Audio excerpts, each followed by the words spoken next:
Sekolah itu banyak aturannya demi untuk kebaikan anak kan? Benar nggak?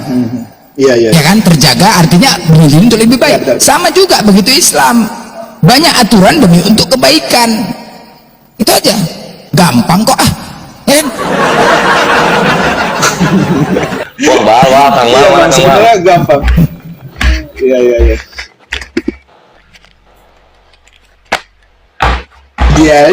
Idealnya seperti itu. Kehidupan bang ya, bang Marco, kehidupan yang kita hidup sehari.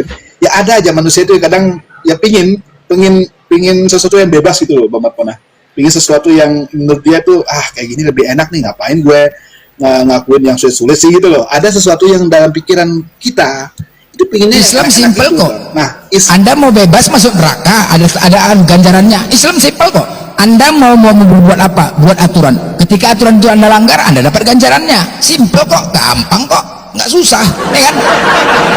Nggak susah Islam. Islam nggak mempersulit loh, nggak ada mempersulit loh. Islam itu nggak mempersulit. Kalau kau ini kubuat aturan, udah kubuat aturan. Ketika kau melanggar aturan, ada ganjarannya. Berbuat kebaikan, ada ganjarannya. Gampang kok, apa yang sulit ya kan?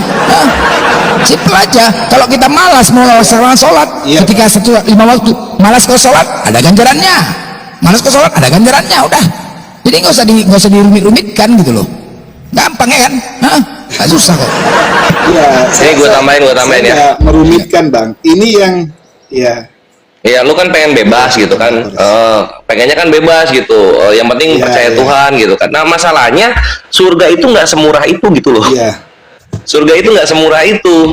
Jadi pertama ini yang gue mau tanggapin soal jilbab dulu. Tadi itu Blender udah bagus banget dia pakai analogi gitu mengenai ketat sehingga apa terlindungi gitu kan. Jadi nggak cuma pandangan cowok yang dilindungi, double ini safety-nya. Pandangan cowok harus ke bawah, cewek menutupi gitu kan segala lekuk-lekuk tubuhnya kayak gitu. Itulah fungsi jilbab. Bagusnya di sana dan ya kalau lu lihat dari tingkat prostitusi, tingkat pelecehan seksual, tingkat pemerkosaan, bukan negara Islam top tier, top 10 di dunia, itu satu. Terus soal sholat gitu kan, pengennya bebas. Ini selain hukum yang diwajibkan, hikmahnya adalah pembuktian gitu loh. Jadi dalam Islam itu bukan Tuhan yang ngejongos, ayo sini, jadikan saya Tuhan, ayo masuk ke surga, ayo sini, nggak gitu. Tuhan itu maha sempurna, maha kuasa. Mau ada kita, nggak ada kita, nggak berpengaruh dengan keberadaannya yang maha suci. Mau kita sholat, kita nggak sholat, nggak pengaruh dengan keberadaannya yang maha tinggi gitu. Semua perintah Tuhan itu untuk kebaikan kita, baik di dunia dan akhirat. Itulah kalau di Islam keselamatannya, keselamatan dunia dan akhirat gitu. Nah, selain keselamatan, poin yang ingin gue tekankan adalah sholat ini pembuktian gitu loh. Sekarang legal berkata, gue sih pengennya bebas-bebas aja, yang penting percaya Tuhan. Terus apa ujungnya? Masuk surga. Wah anjir, enak banget hidup lu. Cuma perkara percaya terus lu hidup tidur-tidur aja, kerja, nyari duit. Berbeda dengan orang yang beriman, yang benar-benar menjalankan perintahnya, kemudian sama-sama ketemu di surga. Adilnya di mana kalau kayak gitu? Terus apa yang membuktikan lu ini benar-benar memegang teguh apa yang Tuhan perintahkan? Kalau lu tidak menjalankan perintah-perintahnya gitu. Gitu legal. Jadi segala hukum aturan itu ujung-ujungnya pembuktian bahwa lu layak mendapatkan kasih sayangnya. Buktikan kalau lu layak dengan apa? Jalani semua perintah yang ada. Gitu Mbak Bre. Dah, itu gal. Sedikit saya tambahin ya. Coba Anda bayangkan apabila negara ini tidak ada aturan, satu ya, tidak ada aturan. Terus aturan nggak usah jauh-jauh lah, jalan raya apabila nggak ada lampu merah, lampu apa cemana, macet. Nah, kemudian sholat itu untuk mencegah perbuatan keji dan mungkar. Ya, ketika kita melakukan sholat akan terhindar dari perbuatan keji dan mungkar, anarkis, radikal. Kan untuk kebaikan semua manusia. Seandainya semuanya Islam melaksanakan sholat, damai indah negara ini. Nah, itu dia.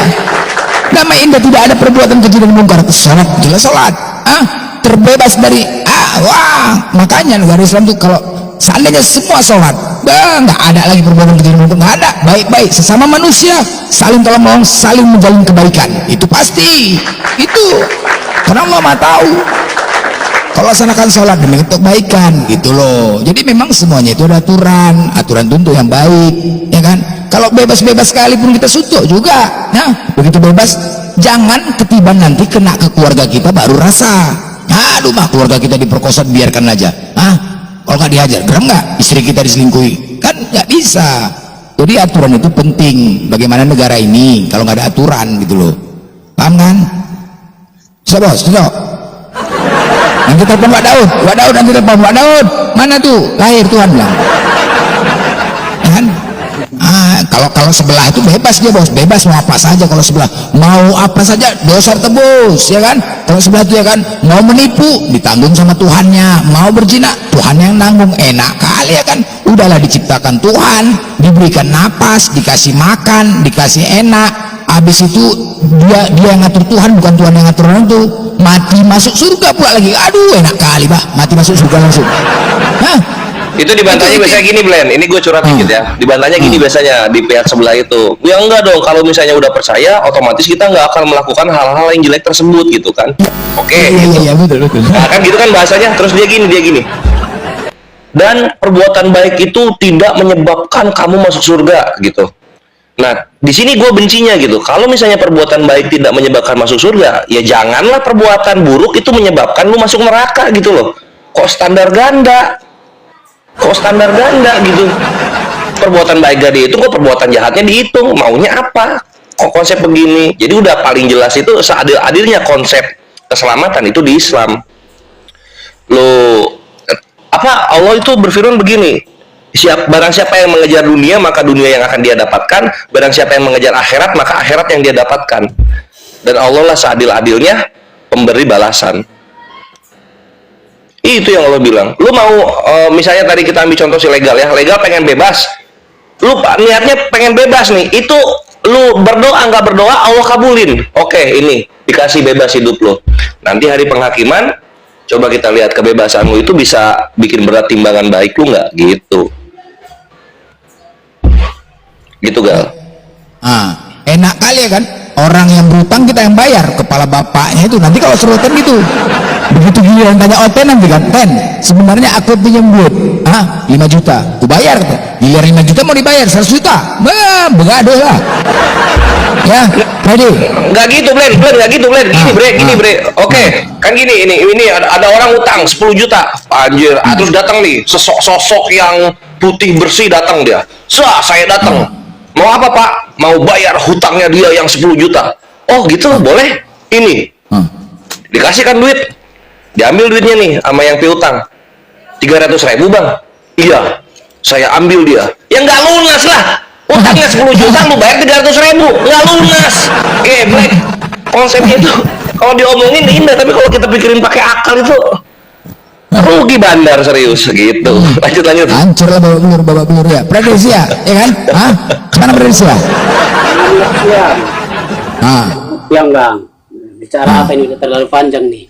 Ini tadi bicara nebus enak kali kalian di Kristen, gue bilang kalau seandainya seperti itu ya semua masuk Kristen ya kan, mati masuk surga, kalian yang ngatur Tuhan, bukan Tuhan yang ngatur kalian.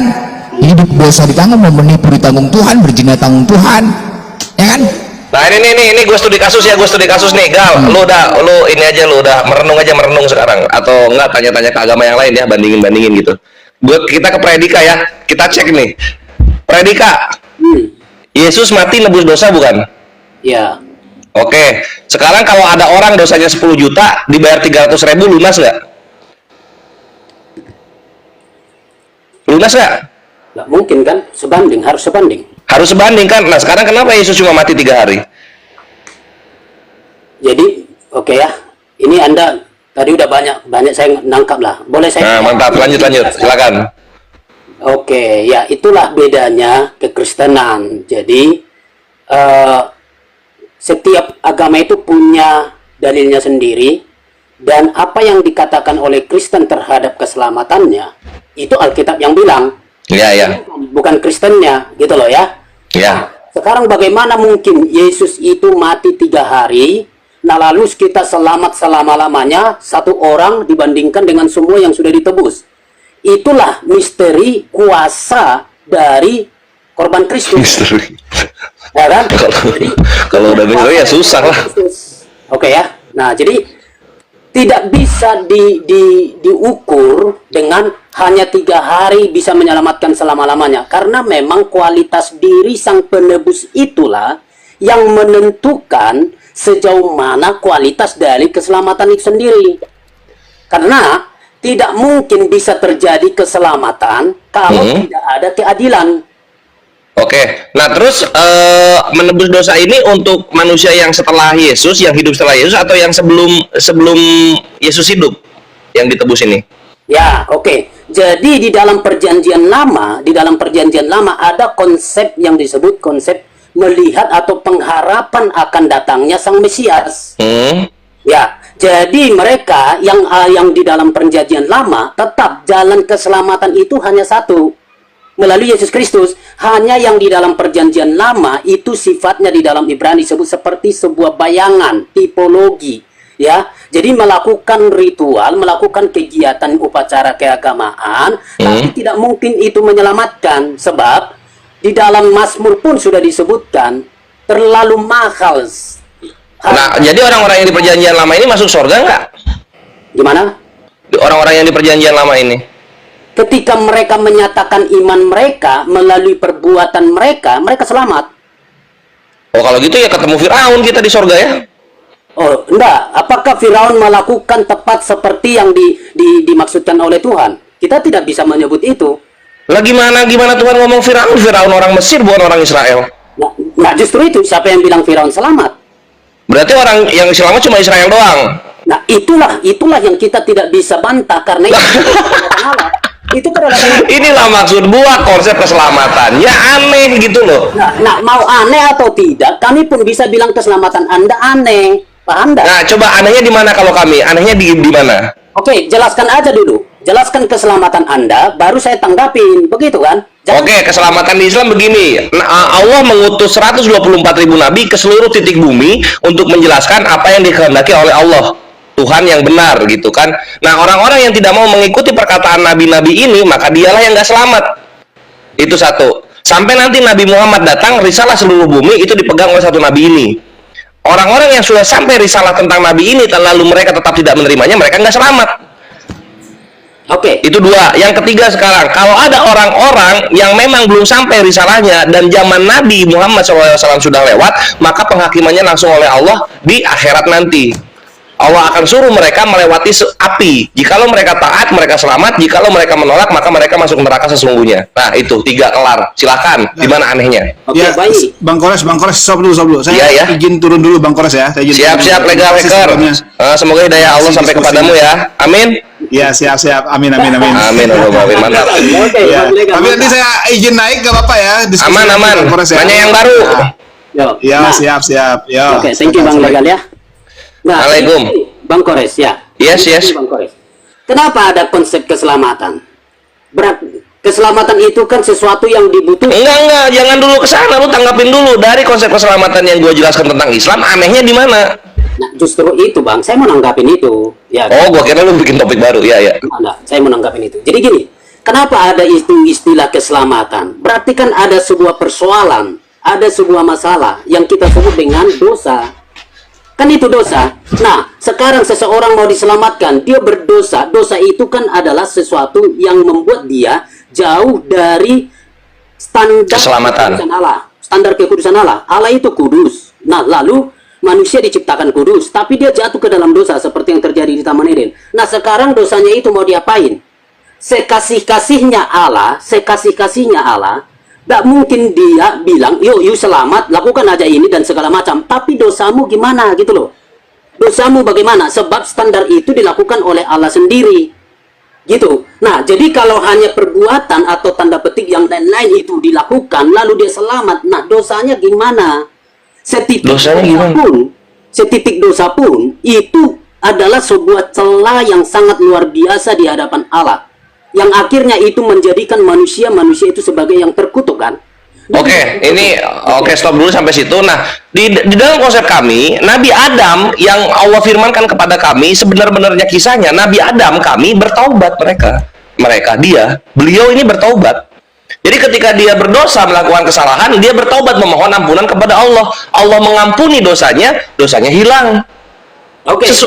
Semudah itu, dosa hilang itu semudah itu. Karena Allah kan Maha Kuasa. Oke, baik. Dari pernyataan Anda sesederhana itu, semudah itu, bahwa seseorang minta ampun bisa diselamatkan, bukan dihapus ya, bukan dihapus. Kenapa Anda keberatan dengan percaya Yesus, orang diselamatkan? Gitu loh. Karena konsep yang difirmankan oleh Tuhan bukan mengenai orang mati semua manusia diselamatkan, nggak gitu konsepnya. Tuhan mana yang berbicara seperti itu? Coba diulang. Sorry, maksudnya saya kurang nangkap. Loh, kok kurang nangkep? Kenapa kita nggak percaya? Karena Tuhan semesta alam, Tuhan yang benar, satu-satunya Tuhan, tidak pernah berfirman cara lu menghapus dosa itu dengan mati seorang manusia, lalu kemudian semua dosa manusia yang lain terhapuskan. Nggak pernah Tuhan ngomong seperti itu. Demi Allah nggak pernah. Oke, baik. Karena abang membawakan dalil kitab Anda, itu persoalannya. Nah, makanya enggak. Gua udah baca kitab-kitab terdahulu, nggak ada juga gitu loh. Silakan. Baik. Nah, kalau sudah betul baca yang kitab-kitab terdahulu itu, ya, saya tidak tahu sampai sejauh mana menganggap itu sebagai kitab suci. Dari Kejadian sampai Wahyu gua udah baca itu. Oke, bagus. Nah, maksud saya begini, Bang. Saya nyatakan ya, di dalam Kejadian pasal yang pertama, kedua, ketiga, kita runut dulu, khususnya tentang dosa sampai melahirkan nanti nanti diketawain ide gitu ya, ide soal penyelamatan. Terus, jadi ide penyelamatan datang dari mana sih? Nah, kita gambarkan Allah menyatakan marilah kita menciptakan, lalu singkatnya diciptakan, lalu diciptakan manusia, ditaruh di Taman Eden, lalu di Taman Eden dibuat sebuah aturan gitu ya, walaupun tadi udah dikomentari Bang Zuma. Nah, dibuat sebuah aturan itu akan pencipta dan yang diciptakan. Nah, ternyata ditabrak. Sekali lagi, ketika mereka tidak taat makan buah pengetahuan itu, lalu disitulah mereka dinyatakan berdosa. Nah, perhatikan di situ, manusia mencoba berusaha bagaimana solusi dosa, tapi manusia tidak mampu. Lalu cara Allah adalah sesuai dengan yang sudah tadi disampaikan, Allah yang penuh kasih dan rahmat itu, Dia yang menciptakan manusia, Dia yang tahu manusia yang diciptakan itu akan jatuh dalam dosa, maka Dia juga merancang, berinisiatif ya untuk memberikan penyelamatan itu. Manusia tidak sanggup, gitu loh. Karena manusia tidak sanggup, maka Allah datang di Taman Eden, lalu disitulah munculnya yang kami sebutkan itu sebagai proto-evangelium, lalu di situ nubuat akan datangnya sang penebus yang adalah benih dari seorang perempuan. kapan datangnya? Ya, kalau di dalam Kejadian disebutkan itu nanti Ya. tidak ada, masih bersifat future, akan. Enggak maksud gua enggak nanya itu. Gua nanya dari iman Kristen, kapan datangnya itu yang dijanjikan di Kejadian itu? Yesus. Oke, kapan datangnya itu? Yesus itu. Saat kelahiran itu. Saat kelahiran itu. Iya, kapan? Anda mau kejar tanggal 20 Desember? Ya, Bukan, enggak. Gua enggak ngejar ke sana. Datang dalam kelahiran di Bethlehem itu, Bang. Oh, di situ datangnya. Itu Adam lagi ngapain di Bethlehem itu waktu dia lahir? Oke. Adam itu tidak ada lagi sebagai manusia. Nah, telat. Nyelamatin aja telat. Itulah tadi yang saya katakan. Apalah ini? Oh enggak. Tadi saya sudah bilang, Bang, ketika mereka menunjukkan iman mereka, ya, orang-orang perjanjian lama menyatakan iman mereka dalam praktek-praktek keimanan itu, di situ letak imannya, di situ mereka diselamatkan. Nah, terus ini juru selamatnya ngapain turun lagi kalau udah ada praktek? Oke, nah, dosa belum ditebus, dosa belum dihapus, maka membutuhkan kedatangan sang juru selamat. Kenapa juru selamatnya nggak datang zaman Adam? Nah, kenapa tidak datang di situ? Ternyata itulah kedaulatan Allah, ada ketetapan Allah, ditentukan Allah menurut Galatia pasal yang keempat. Menurut Galatia. Itu loh. Menurut Galatia. Ya, Galatia pasal 4:4. Kenapa tidak datang segera? Kan itu kan. Allahnya ngasih tahu Paulus gitu. No. Ya iya. Oh, Allah. Pantesan ngehalu predika. Oke. Nah, saya bukan ngehalu, tapi itulah yang Alkitab kami katakan. Anda terima atau tidak? Sekali lagi, Inilah kenapa Nabi Ibrahim ketika beriman akal dulu dipakai gitu loh. Karena nggak mungkin ada orang kecelakaan hari Kamis lalu kemudian ambulannya datang di 4 bulan kemudian. Udah meninggal itu jadi rumput. Tidak. Anda terima itu urusan Anda. Karena saya sudah tadi di awal pun saya katakan konsep keimanan Kristen dan agama manapun, termasuk kalian dengan agama yang non-Kristen pun, tidak sama. Ya iya, itu urusannya gua, kan keselamatan gua. Sekarang gua ngurusin nih keselamatan gua. Gua melihat ini Adam versi Kristen aja nggak selamat, apalagi gua. Siapa bilang Gitu. tidak selamat? Ketika mereka menyatakan iman mereka, sekali lagi, ketika mereka menyatakan iman, misal contoh, di dalam pasal 4, di dalam Kejadian pasal 4, Hawa itu menyebut Allah, menyebut Tuhan. Nah di sini kontradiksinya lagi, Fredika. Ketika dia menyatakan iman, juru selamat ngapain turun? Toh pakai iman aja udah selamat. Justru itu, dosa belum ditebus dengan arti konsep penebusan seperti yang Yesus datang. Ya kalau gitu, Itu sebabnya ada upacara. ya ngapain upacara? Nunggu aja Yesus. Itu yang Alkitab katakan. Ngapain upacara? Kalau upacara itu cuma gambaran, ngapain upacara? Katakan itulah indahnya. Alkitab mengatakan. Bukan indahnya, banyak banget Pak. Lu tahu di Islam itu ada istilah mubazir, tahu nggak? Pekerjaan yang sia-sia. Itulah kelakuannya itu. Ribuan tahun sia-sia semua. Oke, enggak apa-apa. Pertama Hawa beriman sia-sia karena Yesusnya masih belum turun. Kemudian ada hukum Taurat sia-sia juga karena Yesusnya masih belum turun. Ini telat, gara-gara telat ini semua sia-sia ke belakang. Oke, itulah yang pandangan non Alkitab. Saya bicara Alkitab loh, Bang. Anda tidak terima itu kan. Betul ya. Anda terima Alkitab berarti Anda Betul. Ya gimana mau terima gitu? Gue bilang juga Adamnya aja nggak selamat gitu, karena imannya itu nggak kepake sebelum Yesusnya disalibkan gitu. Oke, saya mau tanya Anda. Iya, Iya. pahamnya lu betul itu. Ada Itu dah. Ya, konsekuensi dosa ada enggak? konsekuensi dosa. Ya iya ada korban dari dosa ada gitu kan. Ada diat, ada kisos, ada had, ada di Islam. Oke. Nah, bagaimana menghilangkan konsekuensi itu? Nah gini, misalnya contoh kita ambil orang dosa mencuri lah ya, mencuri koruptor lah, kita ambil koruptor. Koruptor di dalam Islam itu kena hukum had, hukum yang haknya itu diatur oleh Allah dan Rasulnya. Apa itu hadnya? Potong tangan. Masih melakukan korupsi lagi, potong kaki bersilang. Masih lagi melakukan korupsi, potong tangan lagi, yang satunya lagi. Nah ini konsekuensi dosa yang membuat dia kembali suci dari dosa, karena sudah dikorbankan dengan hukum had. Oke. Itu konsekuensi dosa. Cacat dia. Saya ikuti, Bang. Nah, sip. Dosa itu apakah sesederhana mencuri? Apakah tidak ada dosa hati, pikiran, perbuatan? Ya itu nanti beda lagi penghakimannya dong. Ini kan gue kasih satu contoh ini. Seperti kalau memang betul konsekuensi dosa itu ada, maka pada akhirnya tidak ada yang utuh, tidak ada yang bisa selamat, tidak ada yang bisa mampu menyelamatkan dirinya. Gak peduli bre, gak ada satupun manusia yang selamat dari dosa. Buktikan kalian beriman. Itu yang dilihat Tuhan. Buktikan bahwa memang kalian beriman dengan hukum Tuhan. Walaupun satu manusia nggak ada yang bisa. Oke. Jangan oh nggak bisa, udahlah diam aja gua. Nanti biar Tuhan tunggu jemput. Nggak gitu. Diimani? Apa yang diimani? Semua yang Tuhan firmankan dong. Lalu gimana dosa?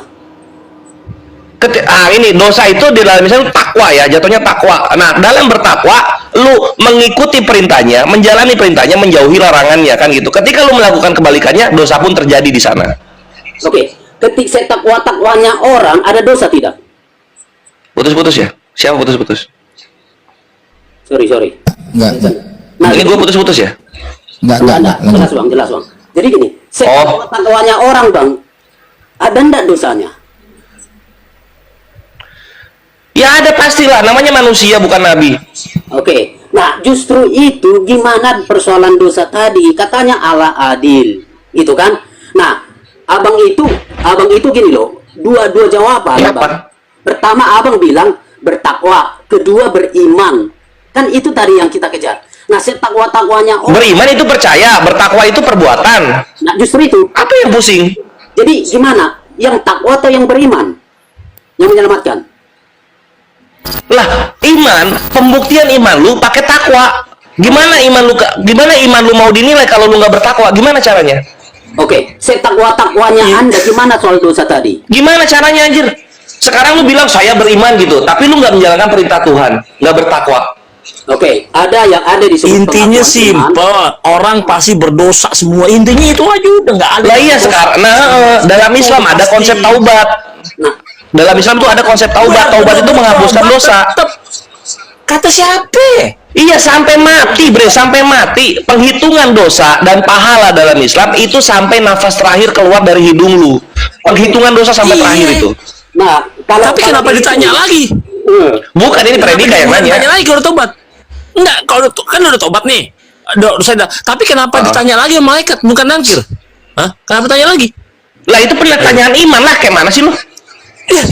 Itu kan Kalau perbuatan. Kalau misalnya dosa pahala kan perbuatan. Itu yang ditanya iman. Mandrot buka, siapa Tuhanmu, bukan pekerjaan lu. Siapa Tuhanmu, siapa nabimu, apa agamamu, apa kitabmu.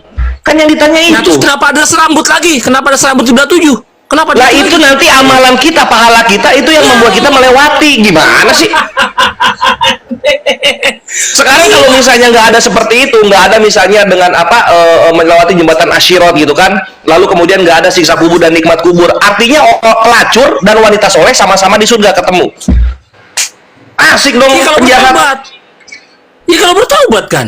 Nah, ngehe tadi bertobat lu Bertobat di lepeh. dunia. Tadi lu bertobat lu lepehin. Kan lo bilang tadi, makanya gue tanya, kalau misalnya bertobat di dunia udah ngapus dosa, kenapa ditanya lagi? Ayo. Ya karena kan memang lu ketika bertobat langsung mati. Memang lu ketika bertobat langsung mati, lu bertobat, besok hidup langsung suci lu sampai akhir hayat lu. Kan nanti melakukan lagi lu dosa, nanti tobat lagi. Gimana sih? Nggak apa-apa itu, naikin aja, seru-seru. Langsung mati dia, langsung mati nggak? Jadi gitu, Bang. Artinya begini. Kalau saya Bang Kores begini, saya oke lah, mari kita berdialog, mari kita berdiskusi, tapi setidak-tidaknya bahwa pandangan saya tidak boleh mengoreksi iman abang, dan Alkitab itu tidak boleh mengoreksi Anda dalam konteks seperti ini. Nah, Ya bukan, ini kan namanya mengkritisi gitu loh. Seberapa kuat fondasi iman yang tertulis dalam kitab kalian untuk dikritisi. oke. Contoh tadi Al-Quran, lu kritisi dengan pertanyaan-pertanyaan. Jawaban gua indah-indah banget semua, lancar, nge-rap. Itu kan tidak apa-apa. Yang menonton itu kan banyak, tidak apa-apa. Kan dari sudut pandang masing-masing. Tapi gini, adalah sesuatu hal yang tidak logis juga. Makanya tadi agak tertawa kawan satu ini. Gimana itu soal konsep konsep penyelesaian dosa, konsep keselamatannya itu agak ngawur menurut mereka, menurut kami gitu loh. Cuma Nah iya, misalnya ngawurnya, nah coba kita ulang lagi ya, kita riset dikit, kita mundur dikit. Ngawurnya di mana? Ini kan yang tadi pertanyaan awal tuh anehnya di mana yang lu nggak bisa jawab. Ngawurnya di mana sekarang? Kita ganti kata-katanya. Di mana? Jadi gini, sorry ya, ngawur itu maksudnya begini. Karena saya pakai dalam dialog baik ya, dalam arti begini. Karena pada akhirnya kita tidak bisa sama. Yang Kristen sudah bilang begini, Anda tertawain, Anda kami. Oh, ngajak remis ini namanya. Nah kemudian gitu ke kami, berarti kan sama aja. Itu sebabnya saya bilang ini tidak bisa dipadukan. Singkat saja. Iya, maksudnya kan yang paling benar itu yang di Islam gitu loh. Ketika lu berdosa, lu tobat, lu berdosa, lu tobat, lu berdosa, lu tobat, kan gitu. Lalu dosanya, penghukumannya? Ya kan kalau tobat itu dosanya terhapus dalam Islam. Lu kalau tobat nggak terhapus dosa. Oke, nah itu sebabnya tidak ada hukuman kan? Ada hukuman nggak di dalam Muslim? Ya ada hukumannya dong. Apa itu? Contoh tadi had, misalnya mencuri lu potong tangan. Oke, nah justru di situ inkonsistensi Anda. Tadi Kenapa nggak? ketika bertobat dihapus, ketika bertobat dihapus. Nah ternyata ada konsekuensi. Ya iya, kenapa emang kalau ada konsekuensi? Itulah yang tidak, yang tadi agak blunder abang bilangnya. Maka saya bilang, yang mana yang bertobatkah, yang berimankah, yang takwakah? Itu makanya kan tadi kita kejar. Loh, itu hukum had itu ketika lu dipotong tangan itu taubatnya di situ. Oke, betul nggak Anda dipotong tangan? Lah gue tidak mencuri yang sampai dipotong tangan kalau gua. Oke, saya mau katakan begini, ada hukum ndak? Nah gini, gue jelasin lebih jauh lagi ya. Nah, mengenai tobat, ketika lu berdosa langsung kepada Allah, tidak melibatkan ada manusia dirugikan, gitu. Lu bertobat langsung kepada Allah, itu dosa dihapuskan. Perbuatan paik lu pun menghapuskan dosa-dosa kecil lu. Tapi ketika lu berdosa kepada sesama, contoh misalnya pakai apa ya misalnya? Pakai apa? Berdosa sesama. Kasih contoh Pak Dedika, kasih contoh. Aduh, silakan saya. Menipu. Ya masih general. Apa contoh apa? Berdosa bersama. Ya udahlah, mencuri lah. Mencuri artinya kan ada kerugian dari orang lain nih. Ya. Ada kerugian dari orang lain nih. Nah, sekarang itu nanti di hari penghakiman, Mabre, itu pencurian lu, kerugian lu itu diminta untuk digantikan. Itu fungsinya hari penghakiman. Makanya seadil-adilnya hari penghakiman bukan di bumi nanti, nanti di Kalau hari itu penghakiman. diminta, Bang. Saya kejar Bang ya. Kalau itu diminta, dia curi di bumi ini, anggap bercuri laptop.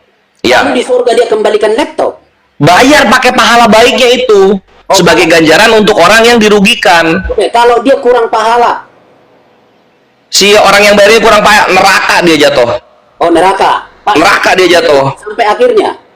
Sampai sekarang. Nah, sekarang kita lihat nih. Ini orang ini yang sedang hutang piutang diselesaikan di hari penghakiman, dia muslim atau kafir? Ya, yang Anda saja, yang Anda. Ya muslim ya, berarti ya muslim ya. Nah, disinilah iman bekerja. Jadi ketika lu masuk ke dalam neraka, dicuci dosa lu karena kepada sesama gitu kan, nanti ada syafaat karena ada iman lu, walaupun sebesar biji zarah. Makanya kami muslim tidak takluk kepada neraka. Oke, justru disitulah bahasa iman itu ternyata mengabaikan konsekuensi. Mengabaikan konsekuensi gimana? Masuk neraka, di mana enggak diabaikan konsekuensi? Masuk neraka tapi beriman. Itulah ininya tadi muslim, akhirnya tidak masuk. Gimana itu? Akhirnya nggak masuk. Oh, masuk. Tapi tidak takluk. Nggak selamanya. Berbeda dengan kafir. Benar lagi. Oke, nah. Nangkep dia. Makanya ada Terus? keluar masuk gitu loh kan? Berarti Ada masuk keluar dong, masuk keluar. Oke, ya masuk. Masuk dulu ya. Baru keluar. Kalau keluar masuk lu udah keluar masuk lagi. Ya berarti imannya nggak kepake dong. Oke, mantap. Mantap. Terus? Oke, jadi masuk dulu. Terima hukuman. Habis itu keluar ya. Iya, mantap. Oke, nah justru Gitu. itulah yang bagi kami yang tadi saya bilang, kok ada yang semodel-model begitu gitu loh Bang. Ya kan? Nah kenapa ada semodel-model begitu? Karena gini Predika, ini kena nurani lu sekarang, kena nih nurani lu. Karena nggak mungkin surga diisi sama orang yang masih ada najisnya. Oke. Lalu? Inilah yang kita juga nggak masuk gitu. Kenapa orang Kristen, walaupun dosanya misalnya ada dosa korupsi triliunan gitu, mereka tetap masuk ke dalam surga gitu. Bukankah itu najis surganya jadinya gitu? Nah, gini, untuk soal itu, kalau dia sudah jadi Kristen, lalu dia berdosa, ini kan, lalu dia berdosa. Hati-hati jawaban lu. Gimana? Oke. Hati-hati jawaban lu. Ya, enggak apa-apa. Kalau dia berdosa, apakah keberdosaan dia ditolerir setelah jadi Kristen? Juga enggak. Enggak. Ada konsekuensinya. Ada konsekuensi terhadap dosa itu. Tidak ada di kami mengabaikan konsekuensi dosa. Semua dosa itu punya konsekuensi. Nah, Terus? jadi termasuk dia sudah jadi Kristen, lalu dia berdosa begitu, ya kena. Terus mati. Terus gimana? Nah, jadi inilah yang kami sebutkan, yang mana yang ditebuskan Kristus, yang di dalam Yohanes pasal 19 ayat 19. Nah, ketika dia menggunakan kata Yunani itu mengacu dengan tiga istilah. Yang pertama, makanya Paulus menjelaskan itu istilahnya, berdosa itu sudah ditebus, lunas, tebusannya sudah lunas. Oke. Itu korban Kristus. Oke, nah lalu soal yang ke neraka itulah yang ditanggung oleh Kristus, bahwa ternyata kematian Kristus itu tidak membawa seseorang ini urusan neraka, tidak. Tapi apakah konsekuensi fisikly ditanggung? Ya. Apa? Loh, kalau dia korupsi masukin penjara aja. Enggak, ketika dia mati. Nah, ya mati. Nah terus ketika mati kan, ini orang yang korupsi ini belum bertobat, dia mati, dia kemana dia? Imannya yang sudah menyatakan Kristus sang penebus, dia selamat. Itulah yang nggak diterima oleh Islam gitu loh. Kok bisa-bisanya orang masih ada dosanya korupsi, ketemu sama korban dari korupsi nanti di sorga bareng-bareng. Nah, justru itu Bang, Anda pun sama kan? Sama, bahwa ternyata di iman, konsep iman berfaedah menyelamatkan seseorang kan tadi. Walaupun Iya, bedanya dosa lu nggak dicuci, makanya surganya jadi najis. Kristus mati menyucikan dosa. Cuma 3 hari, apa yang suci? Anda terima atau tidak itu soal ini. Karena tadi saya katakan bukan soal 3 harinya, tapi persoalan kualitas diri sang penebus itu. Ya tetap aja, apakah kualitas diri Yesus ini menebus kerugian dari korban dosa? Dar, jawab. Konsekuensi neraka maut itu loh, maut Iya, itu pelaku dosanya kan? ditanggung. Korban dari dosanya. Contoh misalnya ada orang dosa mencuri 1 triliun. Ini kan ada korban dosa nih. Nah, sekarang badan kudusnya Yesus ini jadi apa untuk korban dari dosa ini jadi apa? Soal yang 1 triliun mau satu ini dan segala macam itu tidak ditanggung Kristus dalam arti Tuhan menggantikan satu. Ya terus kenapa dia langsung masuk surga nggak ganti dulu? Imannya itulah yang menyelamatkan dia soal hidup kekal. Terus korban dari dosanya gimana? Korbannya nggak dipikirin kan? Oh enggak, memang begitu. Nah itu dia, disitulah letak ketidakadilannya. Ketidakadilan gimana bang? Nah kalau Ya karena apa? Korban dari dosa dia udah rugi di dunia. Kalau dia korban Ketika di surga ketemu lagi sama orang yang bikin rugi dia. Oke, kalau hukum iman Anda, kalau seseorang korupsi 1 triliun, apa hukum iman Anda? Potong tangan Ada di dunia. tangan. Nggak bisa ganti dia di bumi, nggak bisa ganti dia di bumi. Nanti di hari penghakiman itu 1 triliun bayar pakai pahalanya itu. 1 triliun. Bayar pakai pahalanya. Pahala apa sih bisa menggantikan 1 triliun? Ya apa aja banyak kok pahala-pahala yang segede-gede gunung dalam Islam. Lagi kan? Apa tuh? Itu definisi Anda tadi. Kalau cuma ternyata uang 1 triliun itu bisa dibayarkan pahala apa sih? Sebesar apa sih perbuatan? Waduh banyak bre, lu ngasih makan anak yatim pahalanya segede gunung. Oke, Anda berdosa. Bikinin masjid sama jariah tumpah terus itu lebih gede lagi dari gunung. Banyak banget pahala-pahala yang gede-gede. Anda berdosa 1 triliun, lalu kasih makan yatim piatu, selesai. Adilkah?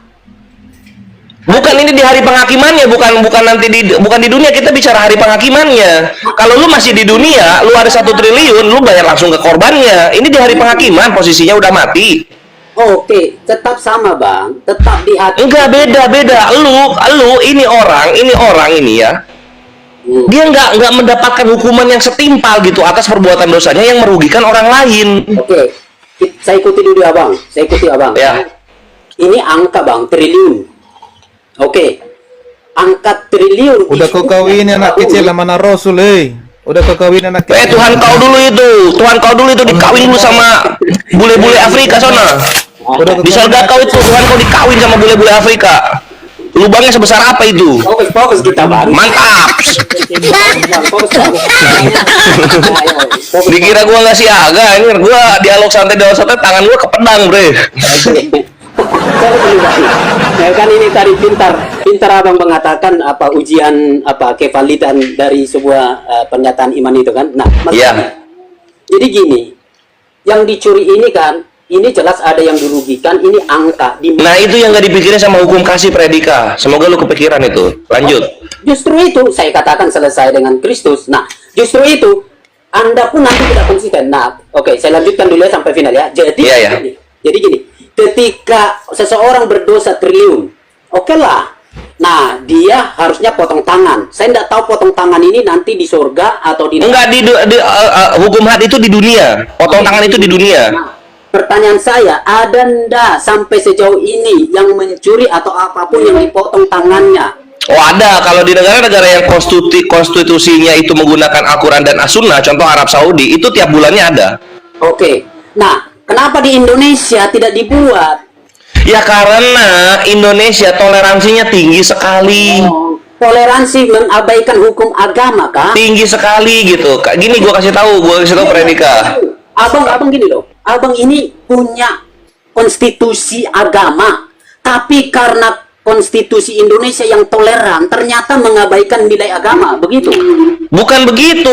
Soal mengenai menerapkan hukum syariat Islam secara darul, secara dar itu secara kenegaraan, itu bisa dilihat oleh alim ulama gitu. Ini adakah manfaat atau mudorotnya gitu posisinya. Karena gini, ketika hukum syariat Islam diterapkan, Mabre, perhatikan ini.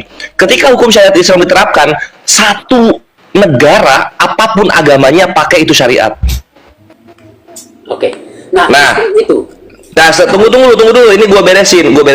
Baik. Sebelum Pancasila itu ada Piagam Jakarta. Pancasila pertama, sila pertamanya itu adalah tiada Tuhan selain Allah dan menerapkan hukum syariat Islam.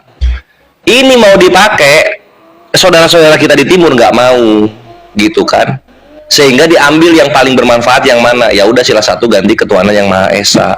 Nah, jadi ini nyambung sama predika. Agama itu memudahkan. Jadi kalau misalnya memang memberikan kemudaratan di bangsa yang plural ini, maka itu bisa dinantikan dulu gitu, Mabre. Oke, baik. Ya, Nah, sebelum lanjut Predika, bentar, sebelum lanjut Predika. Jadi Anda tadi bicara dosa tobat. Emang iklan ajaran dosa dan tobat ini kan tadi merujuk kepada Adam kan? Adam ya? Untuk makan buah. oke. Ya oke, baik. Kejadian 2 nomor 17, Tuhanmu mengatakan jangan kau makan buah yang baik dan buruk itu, pada hari kau memakannya pastilah engkau mati. Mati loh, dari mana jalan dosa menjalar? Hah? Kok kepedean kan? Tuhanmu mengatakan mati akibat makan buah itu, bukan dosa menjalar. Mana ini sekarang nih? Oke, Hah? baik, tidak apa-apa. Jadi begini, apa yang dimaksud dengan mati di sana? Oke, Mati ya? rohani. Nah, jadi kalau lihat semua konsep dosa, Mati rohani. saya mau jawab atau bagaimana? Ya udah coba. Oke, baik ya. Jadi gini, apa yang dimaksud dengan kematian di situ? Yesus sendiri pun menggunakan kata itu, Paulus sendiri menggunakan kata itu, nabi-nabi pun menggunakan kata itu, mati karena dosa. Nah, ternyata kematian yang dimaksud di situ adalah kematian, keterpisahan, kehilangan kemuliaan Allah. Ya, jadi seseorang itu kehilangan kemuliaan Allah. Nah, tapi pada akhirnya perhatikan di dalam Alkitab pun dijelaskan di dalam pasal-pasal 5 pasal yang ke-6 ya, bahwa ada kematian fisikly. Nah, jadi gitu loh. Jadi Apalagi mana ada tertulis kematian fisikri apa segala macam, itu mati titik. Oke. Jangan menambah-nambah bos. mati daging, Bang. Oke, kalau agak aneh istilah fisikly ya. Mati-matilah, gimana mati? Iya, mati secara tubuh. Pasal 6 Ya udah mati terpisah. ya sudah. Jadi ada kematian memenuhi hukuman Allah. Yang pertama, jadi di kekristenan, boleh Anda tertawa, saya sudah tahu, kita udah pernah. Ya bukan, nggak ada tertulis di situ mati katanya. 2 dalil, Kejadian 3 nomor 3. Jangan kau makan buah itu nanti kau mati. Gitu. Mati memang betul mati, tapi Matilah. rohani. Mati rohani.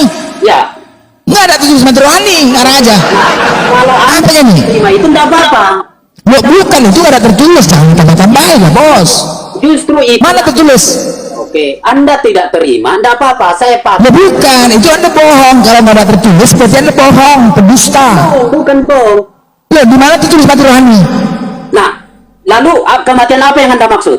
Ya mati-mati. Contoh gini, Anda berdiri di rel kereta api, ditabrak kereta api, jadinya apa? Jadi apa itu? Oke. Hah? Alkitab tidak banyak. Nggak, aku tanya. Anda berdiri di atas rel kereta api, kemudian kereta api mau lewat menabrak Anda jadinya apa? Lalu kematian yang begitu Anda maksud? Anda jadinya apa itu? Jadi apa? Kematian yang begitu Anda maksud? Tidak. Iya, aku tanya, jadi apa Anda? Anda paksa silakan, tapi Aku tanya gini, seandainya Anda berdiri di atas rel, kemudian ditabrak kereta api, Anda jadi apa? mati. Ya udah selesai, apalagi? Apalagi? Hah? Itu Anda. Apalagi? Itulah dia tertulis mati, mau biar. Saya tadi Mati. kematian kita dituliskan dengan berbagai. Nggak ada tertulis. Nggak usah ngarang-ngarang bos. Nggak ada, itulah jadinya. Jadi kesimpulannya, sebagaimana tadi di dalil Kejadian 2 nomor 17 dikatakan mati, sebagaimana Anda berdiri di atas rel ditabrak kereta api, ya mampus, modar. Loh, itu menurut kitab. Mana lagi? Itu menurut Anda paksakan itu Menurut kitab Anda, dari mana Anda literasinya mengatakan mati rohani? Di mana tertulis? Yesus itu sudah sebutkan Di mana tertulis di Kejadian itu ada mati rohani, bos? Alkitab itu kami sebutkan itu saling melengkapi.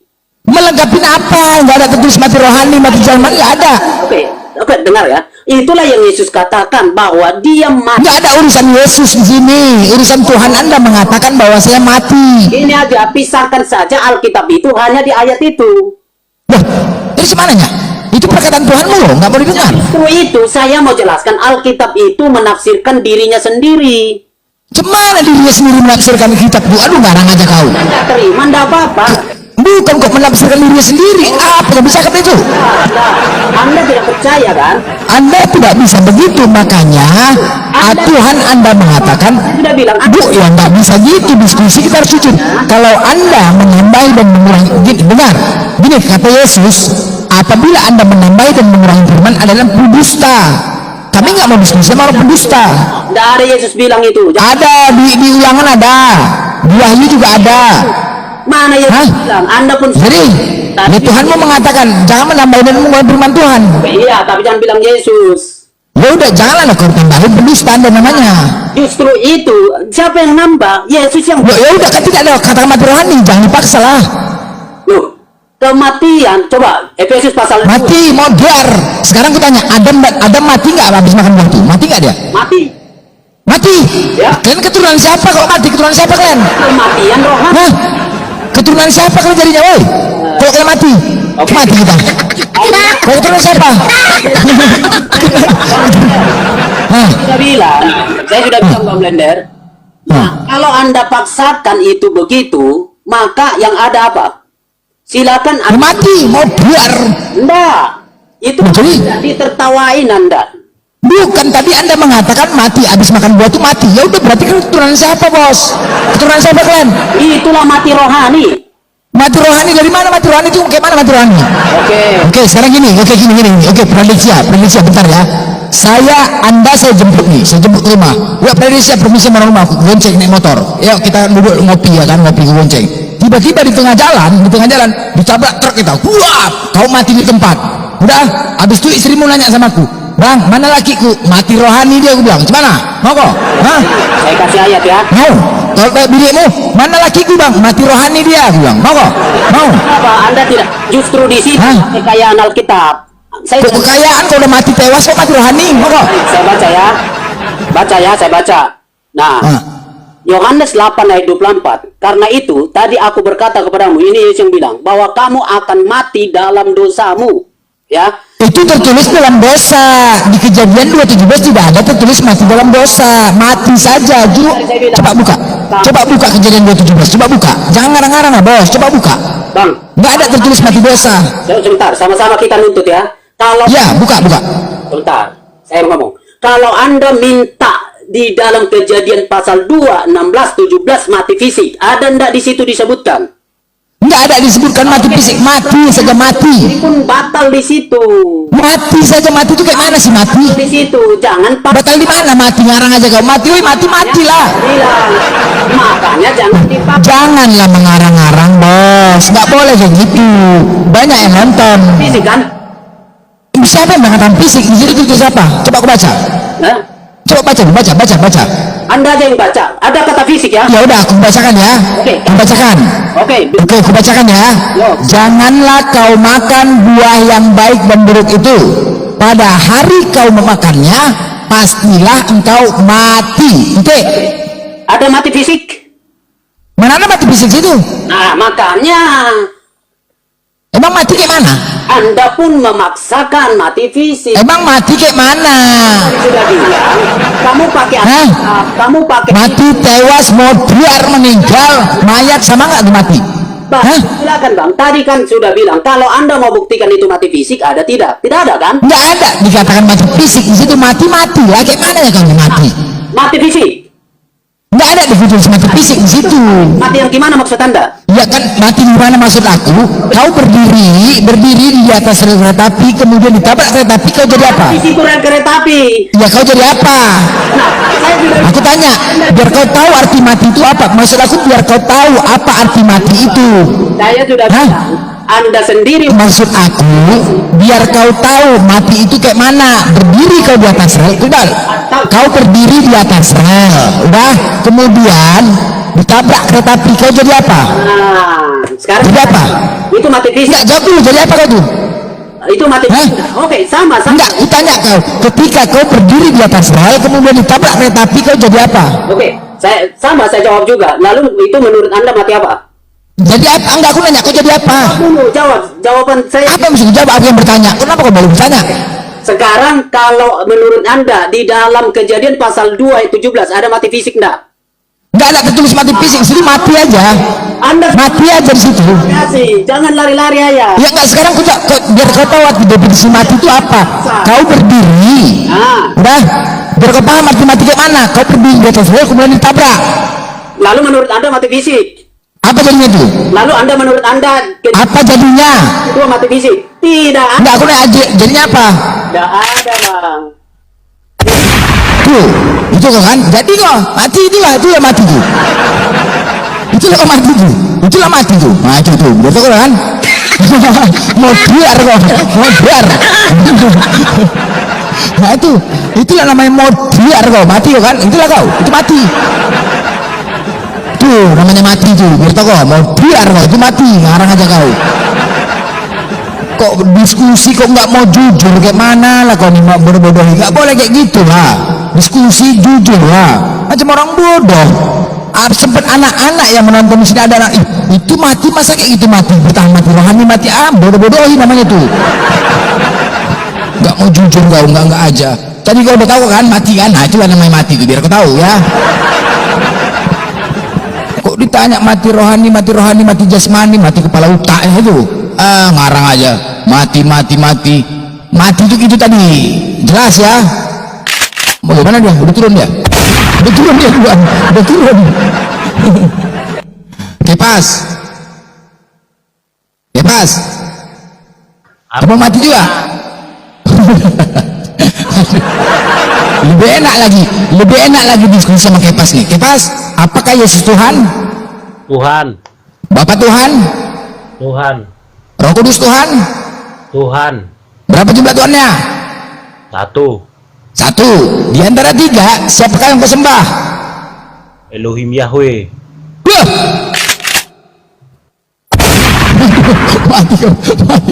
mati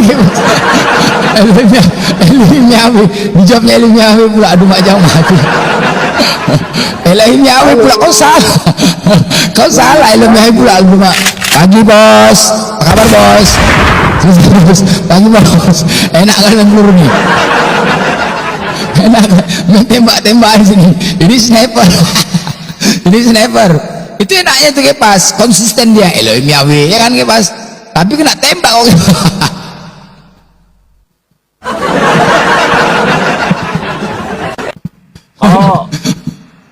Kau blender kayak baru make, kau suka kalau komen tembak-tembakan. Dan berapa prempia tuh satu enggak, jawaban kau pun diantara tiga, Yesus, Bapa, Roh Kudus, Elohim Yahweh, nggak nyambung kau, tak apa-apa itu aja kau. Enggak ada Elohim Yahweh, kau pun Elohim Yahweh, kan ngarang-ngarang kau. Itulah kau. Kan gini blender, kalau menghadapi kau itu harus bercanda, paham nggak? Nggak boleh serius. Iya, makanya sebenarnya orang yang mendengar-dengar itu Elohim Yahweh, kau enggak aja Tuhan kau, aduh yang mana ya Tuhan kau sebenarnya Kepas? Makanya kan aku bilang kalau orang belum paham tentang kalian, misalnya nih serius nih tanggapin, akhirnya mereka yang stres, pusing, marah, emosi. Kalau aku kan nggak mau serius menanggapin kalian, aku anggap aja pelawak semua. Karena kau udah dimaterai. Udah dimaterai dengan darah Yesus, apalagi? Ngapain aku pusing mikir dosaku?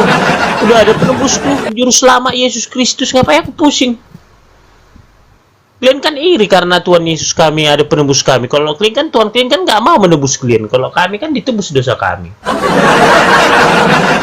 Kan karena ini kan bentuk keirian ini blender sebenarnya, bentuk keirian, paham nggak? Iri tanda tak mampu bos. Tuhan yang nggak mau menebus bos. Iyalah. Irilah kalian, kenapa? Yesus kan nabi, Yesus kan rasul, Yesus kan rabi, Yesus kan pengajar, Yesus kan utusan, Yesus itu Tuhan. Makanya ditebus dosa kami. Gampang kok. Tadi gak ribet blender, gak ribet Tuhan kami. Kau terlalu menghayal tinggi kau Kepas. Dah. Jangan aku cuman ya gini loh. Blender, ini bentuk ketaatan Yesus kepada Bapa. Ini bukan menghayal, ini nyata Yesus disalib. Gimana? Ya, nggak apa-apa. Aku cuma memberikan pesan sama kau. Sebelum kau mati, siapkan 2 peti untuk kau bilang sama keluargamu ya. Yang peti pertama untuk tubuh kau, peti kedua untuk tilam kapuk sama helm. Jadi kalau dalam kubur ditanya kau, ya. Ketika nanti di alam kubur, 3 pertanyaan sama kau. Kau pilih di antara 3-3-nya itu. Tanya malaikat kau. Kau pakai jas pula kau kemari, sepatu terbalik pula kau yang kiri kanan kiri. Ngapain kau nih? Hah? Sepatu terbalik pakai jas kan kau mau disiksa di sini, mau sekali ganteng kau di sini mau disiksa. Hah? Kau pula lagi pakai jas, kau pakai sepatu kau terbalik pula yang kiri di kanan, nggak bisa kau pakai sepatu nih. Hah? Kaos kakinya satu pendek satu panjang, kaos kakinya cemana ya kau nih? Yang satu yang kanan di kiri, kiri di kanan. Ditanya kau lagi, ku kasih kau 3 pilihan kata malaikat. Letak ginjal kau, letak rahang kau, pecah kepala kau, pilih mana kau? Hah? Bingung kau nanti, 3-3-nya bingung kau apa kau buat? Hah? Kau siapkan. Makanya tilam kapuk itu untuk nutupin badan kau sama helm kepala kau. Kau diajar ke malaikat. Marot buka, siapa nama Tuhanmu? Dijawablah, apa kau bilang? Mana ginjal kau? Ginjal, ketepak katanya, bengkok ginjal kau, bengkok. Yesus kau bilang, sejak kapan pula dia Tuhan? Suka-suka hati kepala otak kau, kapan dia pernah berkata Tuhan? Enak aja kau bilang dia Tuhan. Mana? Yang kedua, apa nama kitabmu? Wah, rang kau mana?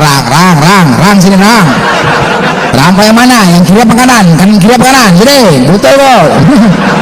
Ya, jawab, bibir ketepak kata, bengkok orang kau, mulut mulut. Ngomong kamu udah bisa, kamu udah bilang, sudah aku bilang siapkan rahang kau, coba aku siapkan kau. Habis itu lagi, pertanyaan ketiga, siapa nama nabimu? Kan aku bilang betul kau cakap yang betul. Yang betul lah kau cakap. Tekan lagi rahang kau satu lagi. Ketepak kata, pecah kalau udah serak. Hancur. Jadi itu saranku, kau bawa tilam kapuk sama helm bebas ya. Jangan apa begini. Gini Marco.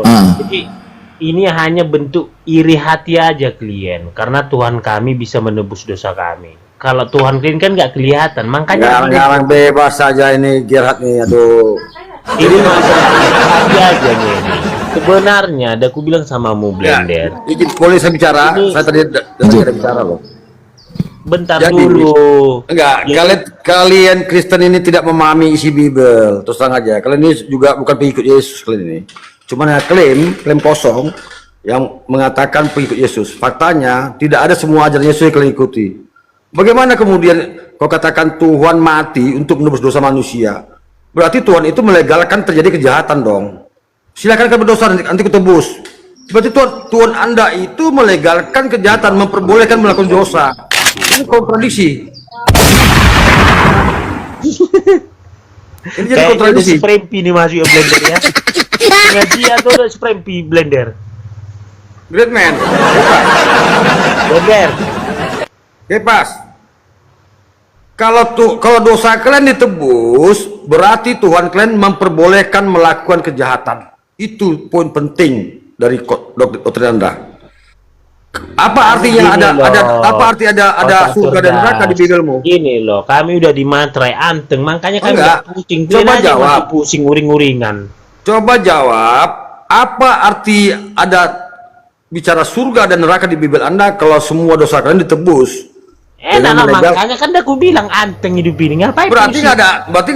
nggak ada surga dan neraka dong. Ya Udah makanya tebus. kan kalian yang pusing, kalau kalian kan nggak pusing anteng. Bukan nggak pusing, justru doktrin Anda menabrak isi Bibel itu sendiri. Berarti Tuhan Anda melegalkan, memperbolehkan terjadinya perbuatan dosa. Kenapa? Silakan Anda berdosa, nanti kutebus. Benar nggak Blender? Enak kan kami jawab dulu. jadi tebus dosa kami. Jawab dulu. Apakah benar Tuhan Anda melegalkan terjadinya perbuatan dosa? Tuhan itu anti kejahatan. Tuhan itu benci dengan kejahatan, kesombongan, mulut yang kotor, anti Tuhan. Pertanyaan saya, apakah Tuhan Anda benar melegalkan terjadinya kejahatan? Karena pernah Tuhan Tuhan Anda menegakkan katakan, karena Tuhan Anda katakan Ini loh, telah menebus dosa-dosa kejahatan Anda. itu perbuatan dari si Bilisis. Jadi menurut saya ya, omon-omon atau halu itu dosa-dosa ditebus. Enak kali Anda yang berbuat dosa, Tuhan yang mati, Tuhan yang nebus. Pertanyaan selanjutnya, nebusnya Tuhan Anda itu kemana? Yang namanya nebus-nebus itu, yang namanya nebus-menebus itu harus ada tempat penebusan. Misalnya Anda menggadaikan barang ke pegadian.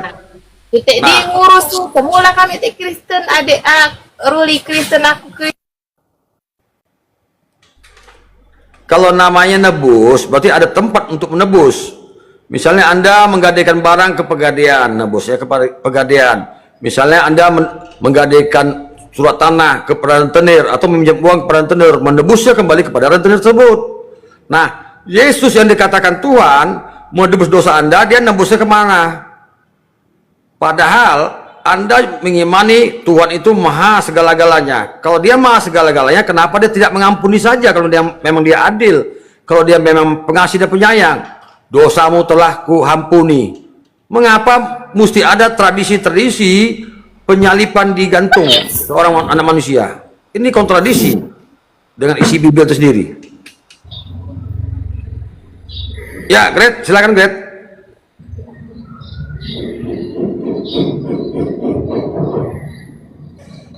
Jadi tadi Gret itu dan teman-teman Kristen tadi yang berbicara di atas, menurut saya hanya bicara berdasarkan doktrin belaka, bertabrakan dengan isi kitab Bible itu sendiri.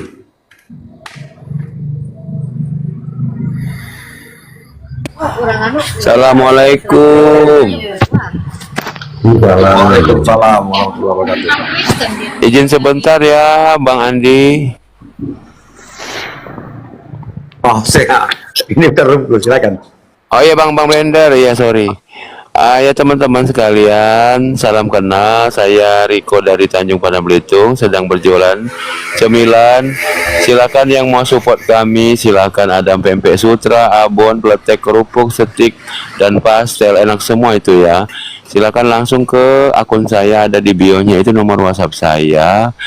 Dan PT-PT saya semua ada juga nomor WhatsApp-nya ya. Silakan dilihat di sana produknya semua. Insya Allah amanah dan halal. Bang Andi tambahin dikit. Iya. Ya, oke, kita tambahin. Ya teman-teman, mohon dibantu saudara kita Riko Mualaf. Dia ini lagi berjuang, berusaha dengan halal ya. Jual pempek dan sejenisnya. Kiranya kita ya yang silakan order kepada Riko Mualaf untuk membantu usahanya. Itu aja dari saya tambahnya ya. Pempeknya luar biasa mantap, bagus ya, karena sudah banyak teman-teman kita yang menikmatinya, merasakan kenikmatannya. Terima kasih. Ya, terima kasih semua ya. Assalamualaikum. Waalaikumsalam warahmatullahi wabarakatuh. Kembali ke Gridman, atau adakah teman-teman Kristen yang bisa menjawab? Nebusnya kepada siapa seorang bernama Yesus tersebut? Karena menurut data, bahkan menurut pendeta Esa Sauru mengatakan Yesus sebelum disalib dia mengalami penelanjangan. Apakah ini ajaran yang benar? Apakah demikian Tuhan menginformasikan, memberitahukan kepada umatnya bahwasanya kamu manusia kami tebus dengan posisi saya, posisi kami mati dan ditelanjangi dan diludahi dan dicucuk dan dihina-hinanya. Ini otak cerdas ini kalau ngomong nggak nyambung dari A sampai Z, nggak ada yang nyambung yang Iya, dibicarakan. nggak nyambung gimana? Anda bilang kan ditebus dosa Anda oleh Yesus, betul? Nggak nyambung kayaknya, benaran loh. Nggak nyambung itu otak Anda atau saya? Tadi Anda katakan Anda sudah ditebus, betul? Saya kembalikan. Udah ditebus, nggak pusing lagi. Saya runut kembali dari narasi Anda. Anda katakan Anda sudah ditebus oleh Yesus, betul? Benar sekali. Nah, kalau begitu berarti runut dong, berarti benar dong saya. Ya makanya kami kan enak hidup di dunia ini, udah ditebus dosa kami, apalagi. Ya udah kalau gitu Anda nggak usah beramal ya, nggak usah berbuat baik ya, karena Anda bakal ditebus ya, betul? Kita tetap beramal, berbuat baik. Tapi kan kita udah ditebus. Inilah saya katakan ya, standar ganda. Ya. Anda katakan harus kalau Bilang Anda lah ditebus, gini ya otak cerdas gini lah. Akuin aja lah kalian iri Tuhan kami bisa menebus dosa kami. Tuhan kalian nggak mau menebus dosa kalian. begini saudaraku, Tapi makanya kan Tuhan kalian kan nggak peduli sama kalian. begini saudaraku, Membiarkan kalian makanya masuk api neraka nanti. begini, Ini saudaraku, masalah makanya- keirian hati aja nya sebenarnya. bukan iri hati, kebenaran. Kita di sini bicara kebenaran.